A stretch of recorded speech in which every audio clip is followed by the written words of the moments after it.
Hello everyone, welcome to my channel. मैं हूं अपराजिता और मैं इस चैनल पे सिर्फ स्टोरी ही शेयर किया करूंगी। आज मैं शेयर करूंगी वांगशियन फैन फिक्शन। वांगशियन है चाइना के फेमस नोबेल मोदाओ जुशी के दो बीएल कैरेक्टर्स, वुविशियन और लांग वांगजी। अगर आपने ये नोवेल अभी तक नहीं पढ़ा तो आप ये नोवेल पढ़ सकते हो और इसे लेकर एक ड्रामा भी क्रिएट हो चुका है चाइना में, जिसका नाम है द अनटेम्ड। आप उसे भी देख सकते हो, आपको एमएक्स प्लेयर में उसका हिंदी डब्ड मिल जाएगा। तो चलिए चलते फैन फिक्शन में। आज का फैन फिक्शन का नाम है अपार्ट फ्रॉम यू, जो आपको वेबपैड में मिल जाएगा। इसका राइटर है जीवा फैंटेसी गर्ल। ये नोवेल मैंने ऑथर के परमिशन से ही शेयर की है। आपको नोवेल का लिंक डिस्क्रिप्शन बॉक्स में मिल जाएगा। तो चलिए चलते हैं नोवेल पे। शुरू करते हैं हमारा आज का फैन फिक्शन। ये कहानी नेवरनाइट की घटना के 16 साल बाद से शुरू होता है, जब लांगवांगजी वेट कर रहा था वुयिंग के लौटने का। गुसू, जो दुनिया की सबसे खूबसूरत जगह है, उस दिन सूरज की रोशनी से और भी खूबसूरत लग रहा था। मानो ये सुंदरता दुनिया की किसी भी सुंदरता को चैलेंज कर सकता है। लांग वांगजी, गुसू का सबसे हैंडसम इंसान, कोल्ड पॉन्ड के पास खड़ा होकर पानी को ही देख रहा था और सोच रहा था। एक समय था जब कोल्ड पॉन्ड पे ही लांग वांगजी अपने सोलमेट वुयिंग के साथ सबसे ज़्यादा समय बिताया करता था। 16 साल हो गए वुयिंग को गए हुए, बट अभी भी जब भी वो वुयिंग को याद करता है, उसके दिल में जैसे सब कुछ बिखर जाता है। वांग जी का बिगेस्ट स्ट्रेंथ वुयिंग सबसे हेल्प मांगना चाहता है, बट वो अपने लव्ड वंस को कभी भी खतरे में नहीं डाल सकता हेल्प लेकर। वो इसीलिए उसने गिव अप करके सब कुछ ख़त्म कर दिया। उसे लगता था वो ही जिम्मेदार है सब चीज़ों का। कोई तुम्हें दोषी नहीं समझता वुयिंग, किसी का हिम्मत नहीं है। बट कहाँ हो तुम?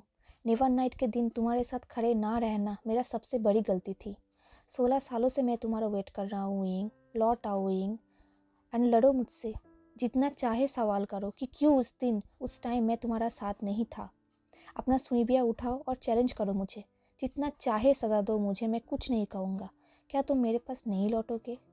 तुम जहाँ भी हो इन 16 सालों में, क्या तुम ठीक तो हो ना वुयिंग? तुम जो भी बोलना चाहोगे मैं सब सुनूंगा और विश्वास भी करूंगा वुयिंग। प्लीज़ लौट आओ।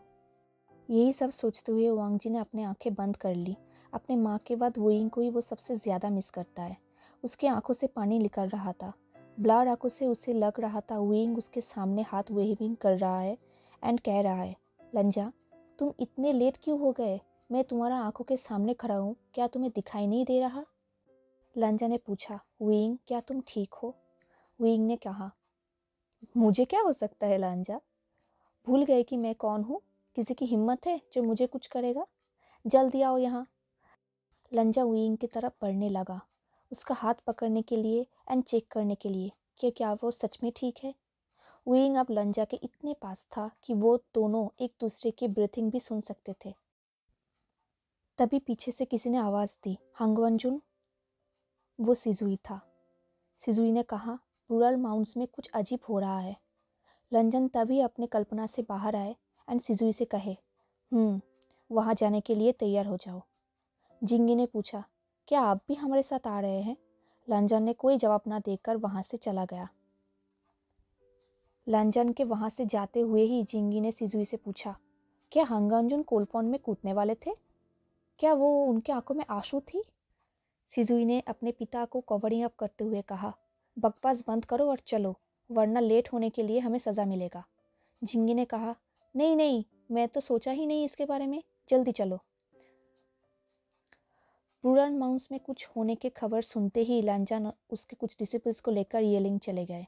इन 16 सालों में जब भी कहीं कुछ होता था, लांजान वहाँ खुद जाता था, ये आशा लेकर कि शायद कुछ क्लू मिल जाए वुयिंग का। बट हर बार उसे हताश होकर ही लौटना पड़ता था। येलिंग वो बहुत दिनों से नहीं गया था। इस बार वो जा रहा है, ये सोचकर कि कहीं कुछ कुछ तो मिल जाए वुयिंग का। लंजा अपने डिसिपल्स के साथ येलिंग पहुंच गया। रूरल माउंट्स में बहुत ठंड थी, जिससे कुछ हाई एनर्जी का महसूस हो रहा था। जिंगी कांपते हुए कहा, यहाँ हम कैसे कुछ ढूंढ सकते हैं? कितना ठंड है यहाँ। अगर यहाँ कोई घोस्ट और मॉन्स्टर आ भी गए तो वो भी इस ठंड में मर जाएंगे। हमें यहाँ से चलना चाहिए। तभी लंजा ने जिंगी को एक कोल्ड स्टेयर दी। सिजुई ने जिंगी को कहा, चुप रहो जिंगी, यहाँ कोल्ड इसीलिए है क्योंकि यहाँ कुछ इम्प्योरिटी है। हंगवनजुन, अब हमें क्या करना चाहिए? क्या हमें हर एक गुफा को चेक करना चाहिए और यहाँ कुछ जाल बिछाना चाहिए शैतान को पकड़ने के लिए? लंजान ने कहा, सिर्फ गुफा के बाहर से ही चेक करके आओ, ज़्यादा अंदर मत जाना और सावधान रहना। सिजुई और बाकी डिसिपल्स भी वही करने लगे थे। तभी यांगमिंग के जियांग क्लैन के कुछ डिसिपल्स वहाँ आ गए। जियांगचंग ने कहा, देखो कौन आया है यहाँ। As expected, Hang Wangjun. मुझे जितना पता है कि आप बहुत बिजी पर्सन हैं, फिर आप कैसे समय निकालते हैं हर जगह खुद जाके प्रॉब्लम सॉल्व करने की? जियांगचंग को लगा लांजान उसके बातों से कुछ रिएक्ट करेगा, बट उसने इग्नोर किया। ये देख के जियांगचंग का अपना फेमस रिएक्शन आई रोल किया। एक लड़का भाग के वहाँ चला आया जहाँ पे जियांगचंग और लंजान खड़ा था। उसने जियांगचंग को कहा, चाचा आप मुझे पीछे छोड़ के क्यों आ गए? जब भी आपने ये लिंग का नाम सुना है आपने मुझे पीछे छोड़ के दौड़ के यहाँ चले आए। आप ऐसा कैसे कर सकते हैं? जियांगचंग को लगा कि अब उसका फीलिंग्स पकड़ा गया। उसने चिल्ला के कहा, जिनलिंग चुप रहो, अपने एनर्जी को एविल्स को पकड़ने के काम पे लगाओ। अगर आज भी तुम कुछ नहीं कर सके तो मुझे अपना शक्ल मत दिखाना। जिनलिंग ने कहा, क्या ये सच है कि ये जगह खूनी विभूषण का है? ये सुन के जियांगचंग को बुरा लगा और उसने कहा, कौन तुम्हें ये सब बकवास बोलता है? जो बोला गया है वो करो। जिनलिंग ने कहा, मैं इस जगह को नष्ट कर दूंगी। वो और भी कुछ बोलने वाला था विभूषण के बारे में, बट लांजान ने उसके ऊपर साइलेंस स्पेल लगा दी, क्योंकि लांजान के रहते हुए विंग के बारे में कोई भी बुरा भला नहीं कह सकता। जियांगचंग ने कुछ नहीं कहा, क्योंकि वो विभूषण पे गुस्से ज़रूर है, बट उसके बारे में बुरा सुनना उससे भी पसंद नहीं, और वो जिनलिंग के बातों से बिल्कुल खुश नहीं था, पर वो उसका दिल भी समझ सकता था। तो उसने सिर्फ जिनलिंग के कंधों पे हाथ रखा और उसको एश्योर किया। जिनलिंग ने गुस्से में दोनों सीनियर्स को बो की और वहाँ से चला गया। अचानक सिजुई और जिंगी भाग के लंजा के पास आए।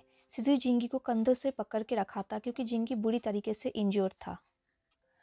सिजुई ने कहा, हंगंगजुन, वहाँ बहुत सारे अद्भुत दिखने वाले लोग हैं। ये कहकर उसने एक डायरेक्शन पे पॉइंटिंग की। लंजा ने एयर में जंप की और सेकंड में डिसअपेयर हो गए। लंजा वहाँ बहुत सारे पपेट्स दिखे जो रिसेंटफुल एनर्जी से कंट्रोल थे। ये सब अतीत में भी इनएरन से किया गया था। ये सब पपेट्स विभूषण के पपेट्स से वीकर थे। लंजान ने तलवार के एक ही बार में 10 पपेट्स को खत्म कर दिया, पर अचानक से बहुत सारे पपेट्स ने एक साथ हमला करने लगे। जियांगचंग ने भी लंजान के साथ फाइटिंग में ज्वाइन की, पर इतने सारे पपेट्स से लड़ना मुश्किल हो रहा था। एक पपेट जिनलिंग के गले में तलवार पकड़ा हुआ था। उस पपेट को मारना जिनलिंग के लिए थोड़ा डिफिकल्ट था।